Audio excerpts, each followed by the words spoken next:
Alors, mes chers collègues, on va pouvoir reprendre nos travaux. Donc, la séance est reprise. L'ordre du jour appelle la discussion du projet de loi spécial prévu par l'article 45 de la loi organique du 1er août 2001 relative aux lois de finances. La parole est à monsieur Roland Lescure, ministre de l'économie, des finances, de la souveraineté industrielle, énergétique et numérique.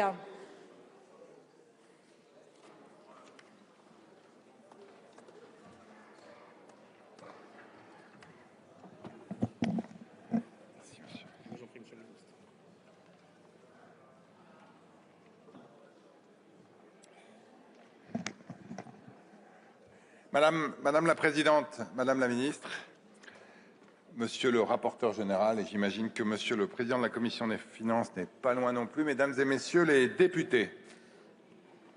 Le 14 octobre dernier, avec la Ministre des Comptes et de l'Action publique, nous avions l'honneur de présenter au Conseil des ministres un projet de loi de finances pour l'année 2026. Un peu plus de 2 mois plus tard, nous nous retrouvons ici aujourd'hui pour vous présenter ce projet de loi spécial. Depuis le 15 novembre dernier, la méthode inédite annoncée par le Premier ministre a permis au débat sur le projet de loi de financement de la sécurité sociale pour 2026 de se tenir et d'aboutir à son vote et à son adoption. Cette réussite crée un précédent, démontre que nous sommes capables de travailler ensemble et de faire converger nos positions. Cette réussite, elle trace une voie pour les futurs débats budgétaires.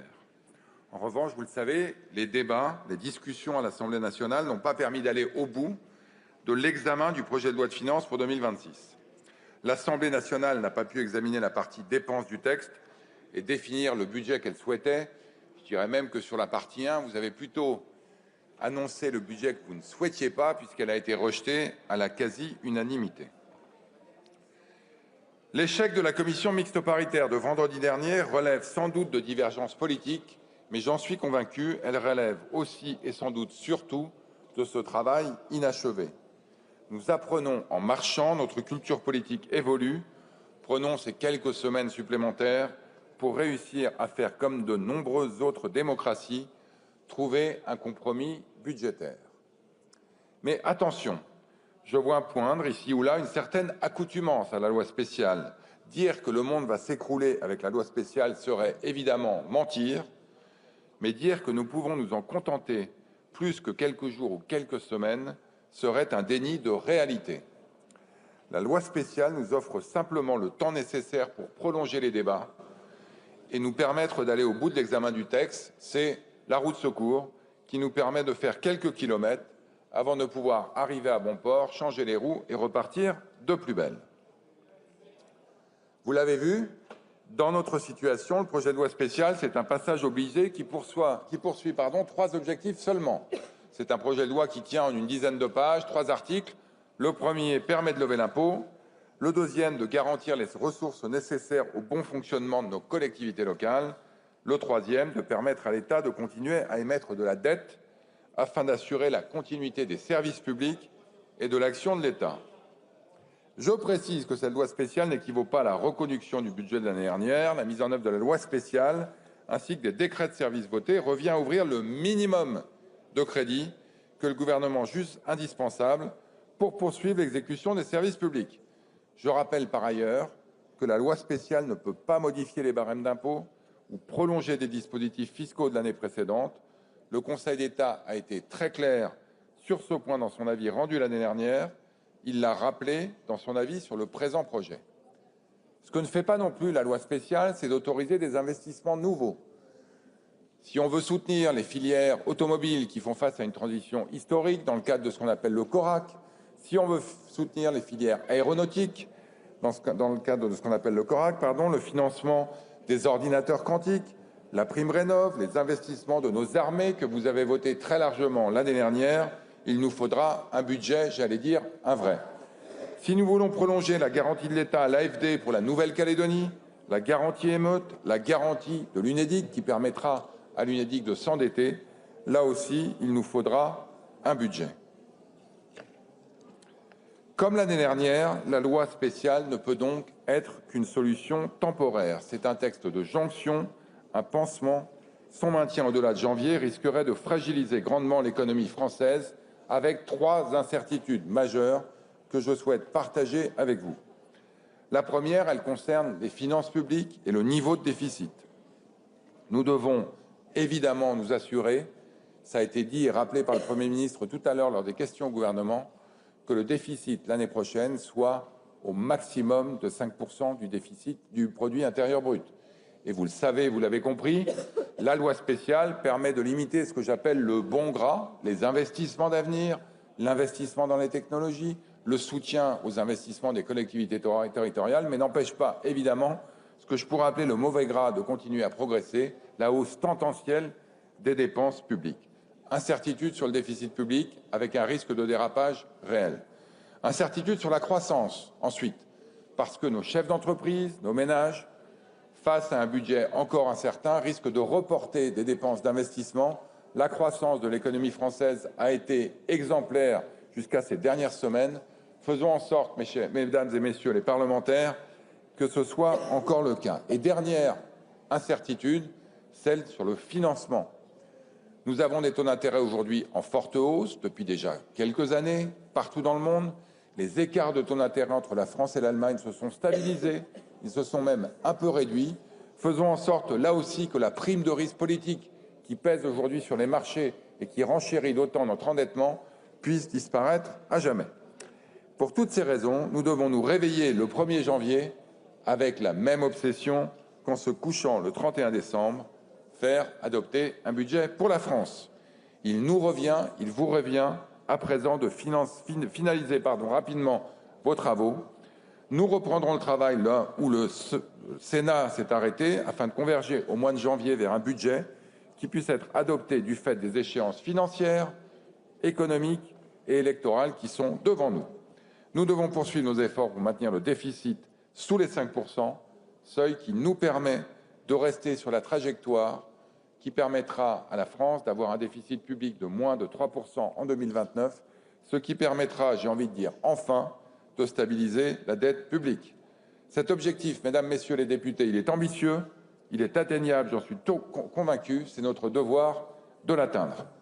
Merci beaucoup, Monsieur le Ministre. La parole est à présent Madame Amélie de Montchalin, ministre de l'Action et des Comptes publics.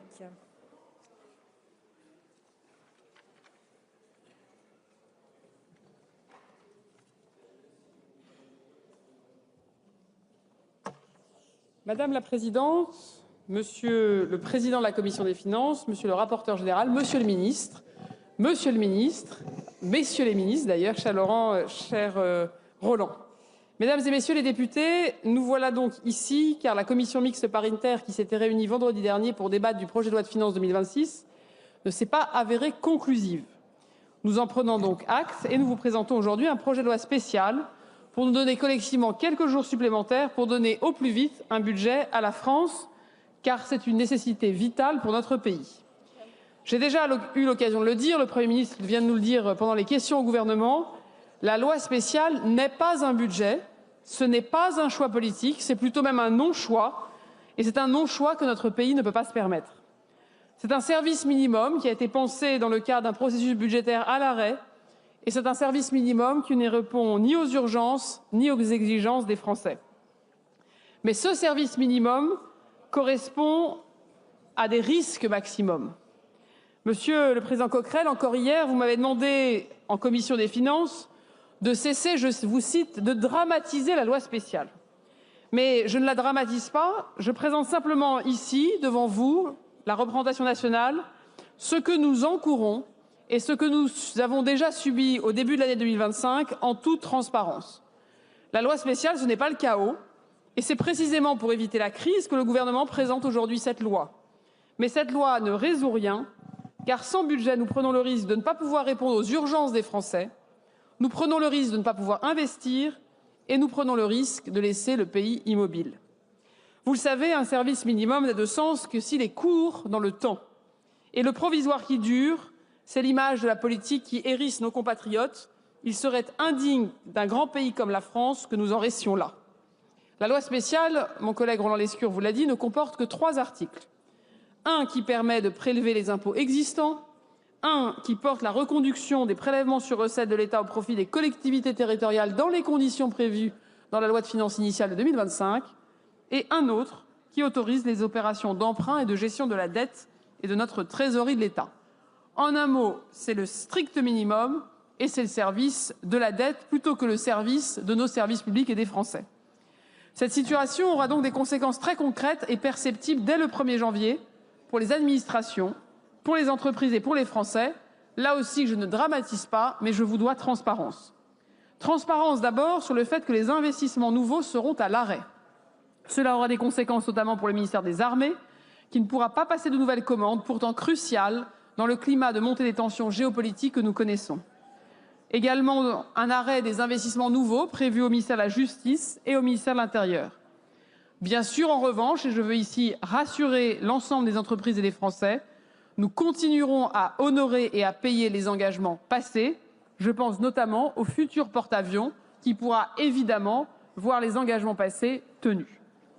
Deuxième conséquence, c'est la suspension des dépenses discrétionnaires. L'ensemble des aides qui ne sont pas des dispositifs dits de guichet ne pourront plus être versées par l'État et par les opérateurs. Je précise néanmoins que là aussi, les engagements déjà pris, les dossiers déposés déjà validés, en particulier pour MaPrimeRénov', seront bien payés. Et puis, troisième conséquence, c'est le gel des recrutements publics, en particulier les 4 000 nouveaux postes prévus dans les ministères régaliens et les 8 800 nouveaux recrutements du ministère de l'Éducation nationale pour mettre en œuvre la réforme de la formation des enseignants. Et je veux ici saluer Madame la Première ministre, Elisabeth Borne, qui a porté cette réforme, on le sait, avec beaucoup de conviction. Je veux rappeler enfin ici que la loi spéciale et les services votés ne permettront pas de faire des économies sur les finances publiques. Aucune réforme structurelle ne peut être mise en œuvre en l'absence de budget et l'impact sur les recettes de l'État serait donc négatif. La seule manière de réduire durablement le déficit, c'est d'avoir un budget et de le respecter à la lettre avec des objectifs clairs, assumés et contrôlés. Et c'est ainsi que le compromis trouvé en commission mixte paritaire en février 2025, fixant une cible de déficit à 5,4%, a été soutenu par vous, membres de la représentation nationale, et exécuté, comme on dit, mis en œuvre par nous, membres du gouvernement. Alors oui, nous éviterons le désordre, bien sûr. Oui, nous répondrons aux urgences absolues.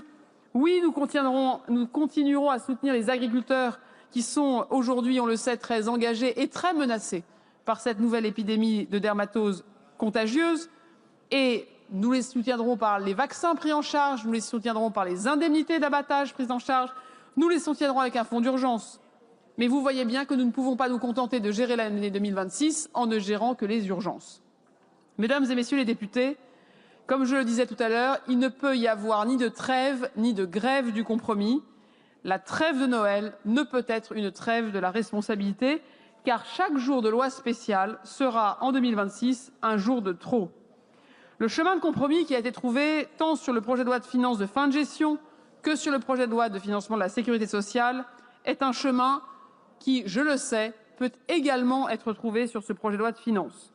Nous en avons l'ardente obligation et vous savez que vous trouverez le gouvernement, le Premier ministre, Roland Lescure, l'ensemble des ministres et moi-même disponibles dans les jours qui viennent, dans les heures qui viennent, dans les semaines qui viennent, pour que nous ne nous contentions pas d'un service minimum, mais bien d'un service maximum pour les Français qui vous ont élus et qui attendent un gouvernement à l'action. C'est l'exigence de responsabilité, c'est une exigence de sérieux budgétaire, c'est enfin une exigence de respect.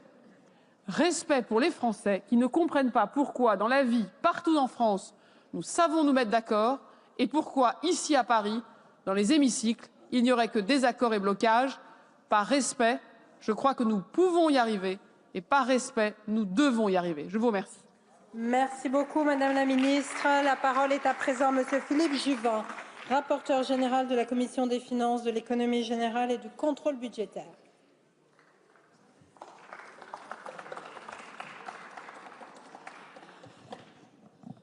Madame la Présidente, Monsieur le Ministre, Madame la Ministre, Monsieur le Président de la Commission des finances, mes chers collègues, le texte que nous examinons aujourd'hui est donc un texte d'exception qui est prévu par la Constitution pour faire face à une situation qui l'est tout autant. Le projet de loi spéciale a un objectif unique, assurer la continuité de l'État et de la vie nationale dans un contexte où la loi de finances pour 2026 ne pourra pas être promulguée avant le 1er janvier. Le cadre juridique est parfaitement balisé, l'article 47 de la Constitution, l'article 45 de la loi organique relative aux lois de finances. Lorsque la loi de finances ne peut être adoptée en temps utile, le gouvernement doit demander au Parlement l'autorisation de continuer à percevoir les impôts existants et d'ouvrir par décret les crédits strictement nécessaires, ce sont des mots importants, strictement nécessaires aux services votés, rien de plus. Il s'agit donc d'un mécanisme de sauvegarde dont la finalité est d'éviter toute paralysie de l'action publique. Les circonstances actuelles, vous les connaissez, elles sont connues de toutes, de tous. Elles résultent d'un enchaînement d'événements politiques qui ont rendu impossible l'adoption définitive du projet de loi de finances pour 2026 avant la fin de l'année. La nomination d'un nouveau Premier ministre en septembre, le dépôt retardé du projet de loi, le rejet de sa première partie à l'Assemblée nationale, après plus de 125 heures de débat en hémicycle, le désaccord persistant entre les deux chambres et la commission mixte paritaire, enfin non conclusive. Tout cela conduit à des délais constitutionnels qui sont incompatibles avec une promulgation avant le 31 décembre. Et donc, face à cette réalité, le recours à une loi spéciale s'imposait. Le texte comporte 3 articles. Le premier article, il autorise le gouvernement à continuer à percevoir, à compter du 1er janvier 2026, l'ensemble des ressources et impositions existantes, conformément au droit en vigueur. Il ne s'agit ni de créer un nouvel impôt, ni de modifier les règles fiscales, mais simplement de permettre à l'État de continuer à fonctionner dans l'attente du vote de la loi de finances. Il emporte également la reconduction des prélèvements sur recettes, notamment au profit de l'Union. Le deuxième article reconduit les prélèvements sur recettes au profit des collectivités territoriales, dans les mêmes conditions qu'en 2025. Il garantit la continuité financière des collectivités locales. Enfin, le troisième article, il autorise à recourir à l'emprunt. C'est une autorisation évidemment indispensable, puisque l'emprunt conditionne l'ouverture des crédits nécessaires aux services votés et au refinancement de la dette qui arrive à échéance. Concernant cette faculté d'emprunt, elle n'est évidemment pas neutre. Elle s'exerce dans un contexte où notre pays emprunte de plus en plus cher, où la confiance de nos partenaires pourrait se fragiliser, et d'autant plus que nous n'adopterions pas de loi spéciale, et où la charge de la dette réduit chaque année un peu plus nos marges de manœuvre budgétaires. Durant cette période transitoire, les règles applicables aux services votés seront strictes. Vous le savez, pas de nouvelles politiques publiques, pas de création nette d'emplois, pas de dépenses discrétionnaires nouvelles, une gestion rigoureuse, contrainte, frugale des crédits. La loi spéciale, ce n'est pas une solution pérenne. C'est un outil temporaire, nécessaire, qui ne préjuge en rien du contenu de la future loi de finances pour 2026. Et je vais citer le Conseil constitutionnel qui dit très clairement les choses. La loi spéciale, ouvrez les guillemets, constitue un élément détaché, préalable et temporaire de la loi de finances. Et permettez-moi de nous projeter. Lors de la nouvelle lecture du projet de loi de finances, il faudra que nous tentions de ne pas repartir de zéro. Le travail considérable qui a été engagé ici, dans cet hémicycle, en commission, entre les différents WIP, ces bases communes existent et des convergences ont été identifiées. 3 lignes claires devront guider nos travaux. Avant tout, réduire le déficit, limiter la pression fiscale qui pèse sur les entreprises et les Français et maîtriser la dépense publique. Pour toutes ces raisons, parce que, oui, mes chers collègues, les nuages s'accumulent sur le monde, avec des menaces. Évidemment, les menaces internationales, mais aussi des menaces sur les marchés. Et on parle ici et là de possibilités de crise en 2026. De crise de la dette privée, de crise des crypto-monnaies, de crise liée aux investissements massifs qui ont lieu dans le monde sur l'intelligence artificielle. Eh bien, tous ces risques nécessite que nous stabilisions le pays et la situation. Et la première étape de la stabilisation du pays, c'est de redonner confiance et c'est de donner à la France les outils de sa gestion, c'est-à-dire cette loi spéciale. Pour toutes ces raisons, et parce que la continuité de l'État ne peut être prise en défaut, je vous proposerai, mes chers collègues, d'adopter ce projet de loi spécial sans rien céder sur nos exigences pour la suite. Je vous remercie. Merci beaucoup, monsieur le rapporteur général. La parole est à présent monsieur Éric Coquerel, président de la Commission des finances, de l'économie générale et du contrôle budgétaire.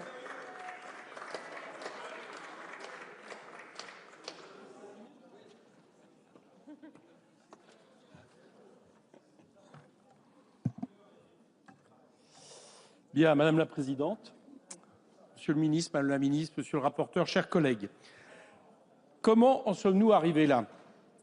Le recours à la loi spéciale est rendu nécessaire par l'échec du CMP non conclusive qui traduit l'échec de votre gouvernement et de votre budget. Je ne le cacherai pas, il est heureux que ce budget ait échoué, que cela n'ait pas fonctionné, pour reprendre l'expression du Premier ministre lors des QAG, tant il était mauvais pour le pays qui souffre déjà de votre politique. Elle est aujourd'hui minoritaire et a été maintenue sous respiration artificielle par une partie de l'opposition qui a empêché la censure du gouvernement Bayrou, puis du vôtre, et empêché ainsi un retour salvateur aux urnes. C'est bien là ce qui fait durer le désastre économique et social du macronisme. C'est d'ailleurs, Monsieur le Ministre, à cette accoutumance-là, celle du gouvernement minoritaire, à laquelle il convient de ne pas s'habituer. Bilan désastreux, oui. Selon Eurostat, depuis 2017, la situation en France se dégrade d'une manière unique en Europe. Nous sommes devenus champions d'Europe de l'augmentation de la pauvreté, du nombre de ménages qui n'arrivent pas à joindre les deux bouts, des besoins de santé non satisfaits pour des raisons financières.